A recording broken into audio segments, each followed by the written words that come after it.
इस पर किसान को जिज्ञासा हुई और वह बोला, मैं न तो तुम्हारे पास हल देखता हूँ, न बैल और न ही खेती का स्थल। तब आप कैसे कहते हैं कि आप भी खेती ही करते हो? आप कृपया अपनी खेती के संबंध में समझाएं। बुद्ध ने कहा, महाराज, मेरे पास श्रद्धा का बीज, तपस्या रूपी वर्षा और प्रजा रूपी जोत और हल है। पाप भीरुता का दंड है, विचार रूपी रस्सी है, स्मृति और जागरूकता रूपी हल की फाल और पेनी है। मैं वचन और कर्म में संयत रहता हूँ। मैं अपनी इस खेती को बेकार घास से मुक्त रखता हूँ और आनंद की फसल काट लेने तक प्रयत्नशील रहने वाला हूँ। अप्रमाद मेरा बैल है जो बाधाएं देखकर भी पीछे मुंह नहीं मोड़ता है।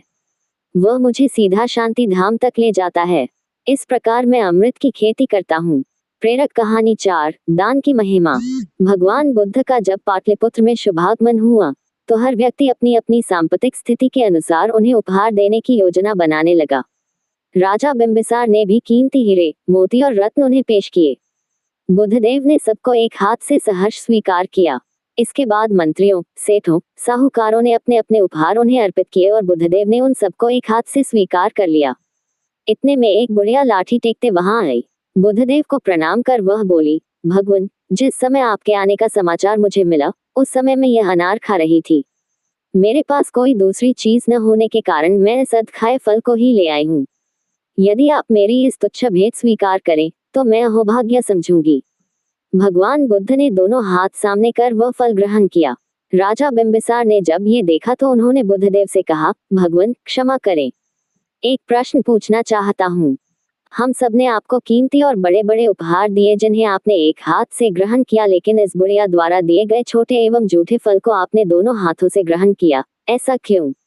ये सुन बुद्धदेव मुस्कुराए और बोले, राजन, आप सबने अवश्य बहुमूल्य उपहार दिए हैं, किंतु ये सब आपकी संपत्ति का 10वां हिस्सा भी नहीं है।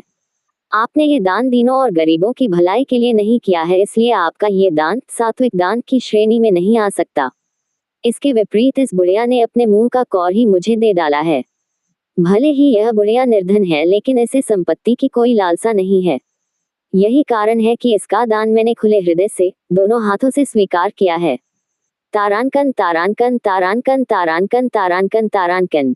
वेब दुनिया पर पढ़ें। समाचार, बॉलीवुड, ज्योति, लाइफस्टाइल, धर्म, संसार, महाभारत के किस्से, रामायण की कहानियां, रोक और रोमांचक संबंधित जानकारी। वैशाख पूर्णिमा, बुद्ध जयंती की 11 बातें, जानिए क्यों बनाती है इसे खास। बुद्ध जयंती 2020, महात्मा बुद्ध से जुड़ी 25 बड़ी जानकारियां आपको यहाँ मिलेंगी। बुद्ध पूर्णिमा 2020, 7 मई को बुद्ध जयंती। जानिए कौन थे महात्मा बुद्ध। बुद्धिस्ट मंत्र, सब खतरों से सुरक्षित रखता है बौद्ध धर्म का ये चमत्कारी मंत्र।